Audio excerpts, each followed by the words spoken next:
Olá, olá! Seja muito bem-vinda, seja muito bem-vindo. Mais um vídeo aqui do canal. Eu sou Luana Lemos, sou psicóloga do desenvolvimento e esse canal ele é dedicado a falar, refletir e contribuir com o processo do desenvolvimento humano em todas as fases da vida. Hoje a gente vai falar sobre um tema que eu adoro, que são as fases do neurodesenvolvimento. Todo o conteúdo que eu vou trazer para vocês hoje é baseado nos conhecimentos compilados pela Beatriz Padovan, que foi criadora do método que eu trabalho, o método Padovan de reorganização neurofuncional. Estou trazendo cada vez mais conteúdo sobre isso, porque eu acho que é um assunto que é pouquíssimo divulgado, pouquíssimo conhecido, e eu quero muito que as pessoas saibam mais sobre esse assunto. Conheçam mais sobre esse método que é realmente muito legal. Bom, antes da gente começar a falar das fases do desenvolvimento em si, eu queria falar um pouquinho sobre como que o sistema nervoso processa e organiza as informações. Esse processo acontece pela neurogênese, que é a formação dos neurônios. Cada vez que você aprende alguma coisa nova, os neurônios fazem conexões, que são as sinaptogêneses. Como se os neurônios fossem a base do conhecimento, e a sinaptogênese são as conexões que essa base vai fazendo e vai tornando possível o desenvolvimento, vai tornando possível o aprendizado da pessoa. Os estímulos que a gente dá para um bebê e para a criança posteriormente vai possibilitando essa comunicação neural e resulta no desenvolvimento motor, sensorial, de comunicação, de linguagem e de comportamento. O ser humano, ele é um ser biopsicossocial. Então, todo esse processo de desenvolvimento vai acontecendo pela relação entre os fatores orgânicos, fatores biológicos, fatores de estado de humor, de comportamento e de personalidade, que são os estados psicológicos, e as relações com o meio, com a cultura, com o outro, que são os fatores sociais. Todo esse processo do desenvolvimento ele vai acontecendo em todas as fases da vida, porque a gente está sempre em constante mudança, tanto no âmbito de motor, de linguagem, intelectual, emocional. Mas a gente tem uma intensidade maior disso no início da vida. Até os 3 anos, existe um bombardeio de produção de sinapses no ser humano. Se você está curtindo esse vídeo, se você gosta desse tipo de conteúdo, não esquece de dar o like nesse vídeo, se inscreve no canal e ativa o sininho para você saber sempre que tiver vídeo novo por aqui, tá bom? Isso ajuda muito o canal a crescer, ajuda muito a compartilhar esse conhecimento com mais e mais pessoas. E agora a gente vai falar sobre o processo, as fases do desenvolvimento propriamente dita. Vamos começar falando sobre o processo de locomoção da criança, né? Então, o bebê, quando ele nasce, ele está na posição horizontal, porque ele ainda não desenvolveu a sua consciência corporal. Ele ainda não entende as possibilidades do seu próprio corpo. Então, à medida que ele vai fortalecendo o seu corpo, ele vai também entendendo quais são os limites do seu corpo, vai conhecendo o que é seu e o que é do mundo externo. À medida que ele vai entendendo essa diferenciação, ele vai também sentindo necessidade de conquistar esse espaço externo. O primeiro processo de movimento que o bebê tem é através do movimento de braço e perna. Então, o bebê, quando ele está deitado, ele está lá movimentando o braço, movimentando a perna. Esse é o primeiro sinal de locomoção que o bebê dá.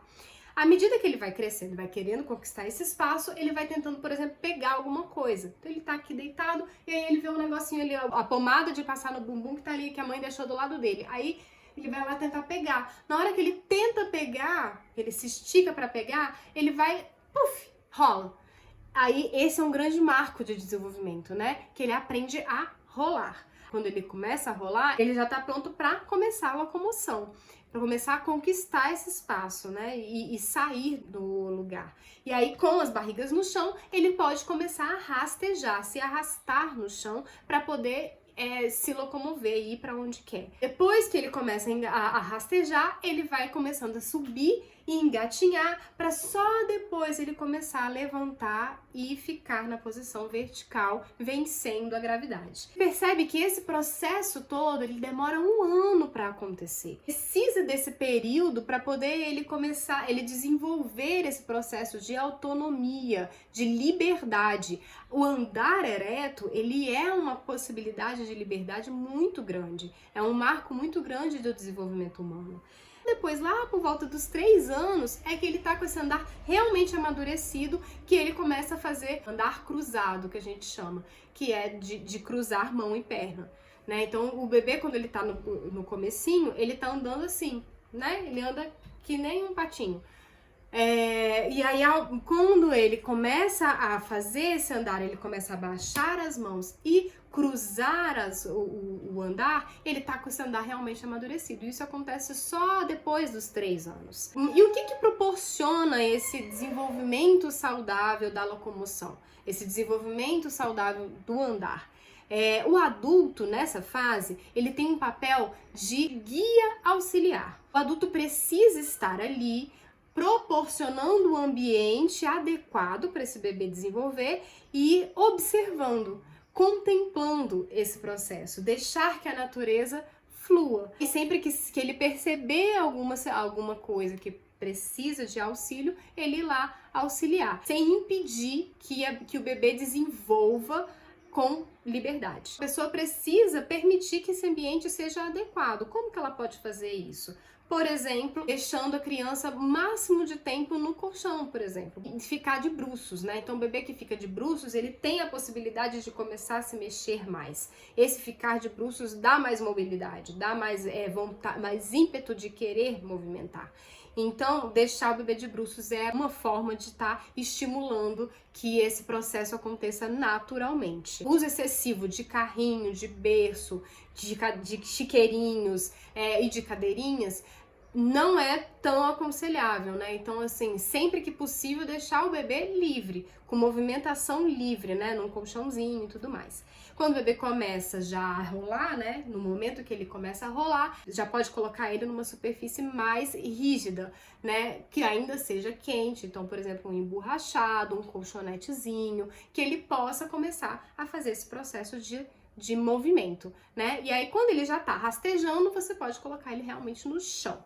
As roupas do bebê devem ser sempre muito leves, aquecidas, né? O corpo, para manter o corpo sempre aquecido, principalmente se ele for ficar no chão, e que proporcionam mobilidade. Sempre pensar em roupas adequadas para essa mobilidade do bebê. A criança que antecipa ou pula alguma fase, ela vai ter uma consequência disso lá na vida adulta, né? Então pode acarretar em alguma doença na vida adulta. Inclusive sobre a relação do desenvolvimento dessa primeira fase da vida com o sentir, o querer e a clareza no pensar na vida adulta, nesse vídeo que eu vou deixar aqui em cima, tá bom? No card, então se você quiser depois desse vídeo ir lá conferir, é um vídeo realmente muito legal sobre esse tema. Coisa interessante, né? A criança, ela saboreia o mundo com todo o organismo dela. Então, todo o corpo dela está saboreando o mundo. Isso é uma fala do Rudolf Steiner, né? No livro do Andar, Falar e Pensar, ele fala isso. A criança saboreia o mundo com todo o seu organismo. Para ilustrar isso, você pode perceber um bebê mamando, recém-nascido, quando ele tá mamando até com o dedinho do pé. Você pode ver que o movimento do dedinho do pé acompanha a mamada. Isso significa que o corpo todo dele tá mamando junto. À medida que esse bebê vai crescendo, vai se tornando criança, ele vai diferenciando os territórios do seu sistema nervoso, diferenciando os territórios do seu organismo. E assim, ele vai trazendo esse saboreio do mundo cada vez mais para essa região aqui, né? E a língua, ela é o ápice de reconhecimento de sabor, sentir o mundo. Através da boca. E aí a gente entra nesse processo da fala. Quando eu trago aqui a fala, eu tô falando de comunicação. Então, o bebê, ele começa a se comunicar primeiro corporalmente. Quando ele começa a ganhar espaço, ele também começa a entender que o seu corpo tem comunicação com o meio. Por isso que o processo de locomoção do andar está tão relacionado com o processo de fala. de comunicação, né? Porque à medida que você vai se locomovendo no espaço, você vai sentindo necessidade de interagir com esse espaço, de interagir com esse meio. E a comunicação é a forma de interação com o outro. Antes do bebê começar de fato a entender a comunicação, a linguagem de comunicação que é estabelecida pelo seu meio, ele vai primeiro entendendo da mímica expressiva e da comunicação corporal. Por isso que os neurônios espelhos nesse momento são fundamentais. O fazer externo do adulto que está em volta da criança reflete no fazer da criança. Então ela vai aprendendo pela observação e pela imitação. Como no processo do andar, por volta de 1 ano a criança começa a soltar as primeiras palavras. Então você vê como que está relacionado esse processo do andar com o processo da fala. E aí surgem as primeiras palavras para depois começar a formar frases, mas essa fala só fica de fato amadurecida, organizada, estruturada lá nos 14 anos. Então só quando o adolescente, né, começa a adolescência, é que essa fala está estabelecida, né? Então que está totalmente ligada com processos de pensamento, aprendizagem, organização de ideias, e conseguir expressar essas ideias que estão dentro da pessoa. Steiner diz que o movimento exterior é transformado internamente em movimento da fala. Então a pessoa, ela recebe o mundo externo, internaliza, transforma isso e consegue expressar isso através da fala. Qual que é o ambiente apropriado para poder desenvolver a fala da criança? A estimulação equivocada pode acarretar também em consequências lá na idade adulta, doenças mesmo que podem acarretar lá na frente. Então, você ter uma clareza na comunicação com a criança, não só com a criança, mas perto da criança. Então, o ambiente da criança é um ambiente que tem clareza de pensamento, que tem clareza de comunicação. Como que você está se relacionando com as pessoas à sua volta, como que você está se comunicando com os outros perto da criança. Isso influencia muito no processo da fala. E diretamente com a criança é falar olhando para ela, mostrar para ela o que você quer, comunicar de forma clara. Isso tudo vai influenciando no aprendizado da fala. A fala está totalmente ligada com o processo do pensamento. Então você vê que o processo de andar, falar e pensar estão todos muito conectados. À medida que a pessoa vai se comunicando com o outro, se comunicando com o meio, ela vai também desenvolvendo o seu pensar, vai desenvolvendo a clareza do seu aprendizado. Mais clareza no pensamento você tem como adulto, mais clareza você vai trazendo para o seu filho. Se o ambiente em que ele está não tem essa clareza, consequentemente, ela vai ficar uma pessoa insegura e nervosa, né? Então, as crianças que estão muito nervosas, muito inseguras, muito possivelmente tem aí uma influência de uma comunicação e de um pensamento muito turvo em volta dela. Era isso que eu queria trazer para vocês hoje. Muito obrigada por ter acompanhado aqui até o final. Se você tiver comentários, deixa aqui embaixo com dúvidas,